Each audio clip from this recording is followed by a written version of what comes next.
Hi, I'm Gary Rollo from the Montgomery Small Companies Fund. Welcome to the Montgomery Small Cap CEO series. We're here with David Tudehope from Macquarie Telecom. Well, Macquarie, we've got some exciting times. We're building our new IntelliCentre 3 data centre just behind the existing one here in response to a whole lot of cloud demand that is filling up data centres. But our core business is progressing well at the same time, and we've just announced that our profitability for the 2020 year will be between $63 and $66 million EBITDA. So I founded Macquarie 27 years ago with my brother Aidan, and today we have 4 businesses. The original one, Telecom, that we started with, that services medium to large business customers. Our cloud and government business that does private cloud services for federal government departments and big corporates like News Corp. And our data centre business unit that is a real growth engine for our business that builds large data centres that the cloud lives in.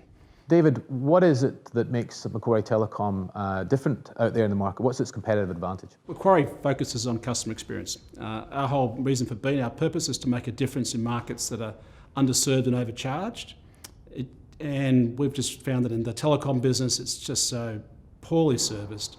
I mean, the telecom companies get twice the number of complaints to the ombudsman as the banking sector does to the banking ombudsman. That's how bad it is. So in that environment, you can make a massive difference.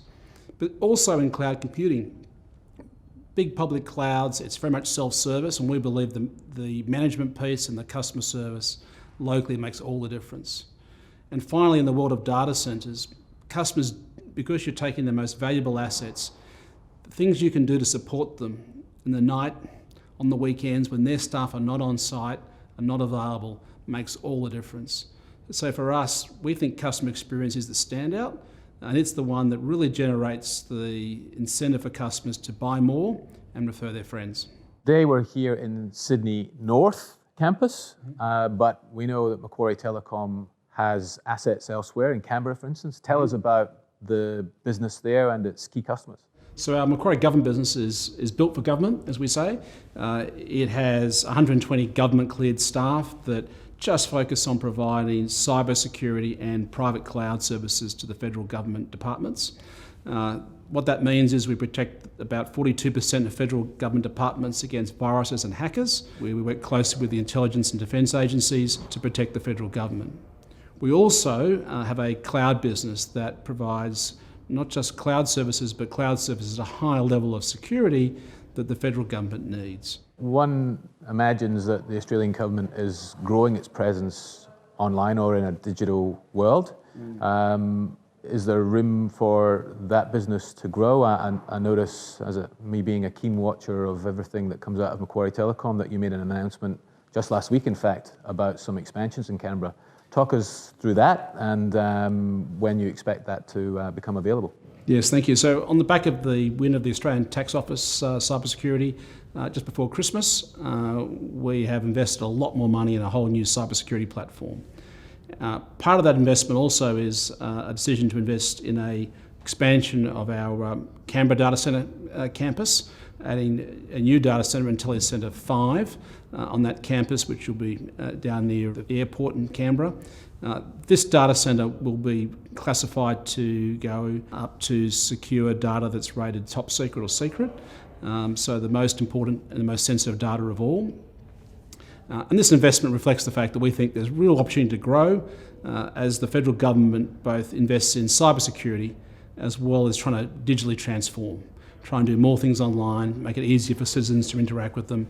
But they need to do that in a secure way because the information is important to citizens as well as the government. Got it. So long-term trusted partner.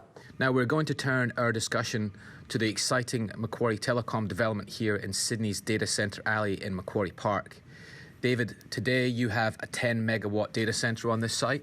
Clearly it's expanding, so tell us about your plans and the investment taking place here. Yes, the overall campus plan has it going to 43 megawatts, which we think is a world-class, world-scale campus, and certainly one of the largest in Sydney. Today it's 10 megawatts, the new one's nearly 18 megawatts, and then there'll be a third data centre. Got it. That expansion path has been really well thought through. We think it will enable us to sort of balance capital with take-up, so we get that right balance between our investment and the revenue. So today, there's a construction site in your car park, and we're looking to get that construction completed when? Well, the current data centre is progressing well. So the data centre we set was a 12-month build. So we're coming up to the halfway mark. We're still on track for January 2021 for completion. We're delighted about that. Fits with our plans and our customer needs. When IC3 East starts to become more fuller, then we'll build ahead for more capacity for IC3 West. And I think that'll be a good sign for investors. That is a reflection of the fact that the market is so strong, and this whole COVID issue has meant that many of our wholesale customers are bringing forward demand as customers embrace the cloud. Data centre developments, they're capital intensive. What's Macquarie Telecom's position on their ability to fund these new developments in your Sydney North complex? Yeah, look, Macquarie has lots of options for funding. Being a public company, we can both raise debt, and we've increased our debt facility to $140 million on favourable terms. We can also raise equity as an option down the track, but most importantly, we have a strong existing business that generates cash flow. And if you look at our $63 to $66 million of EBITDA that we're forecasting for 2020 financial year, that has strong cash flow around that. So there's many options, and it will largely come down to the take-up of our data centre capacity as to when we choose to fit out the floors and when we choose to build the next wing. Thanks for watching our latest CEO series update. We have other interviews on our website, and if you have a company you'd like to see featured, please let us know in the comments section below. Thanks for watching.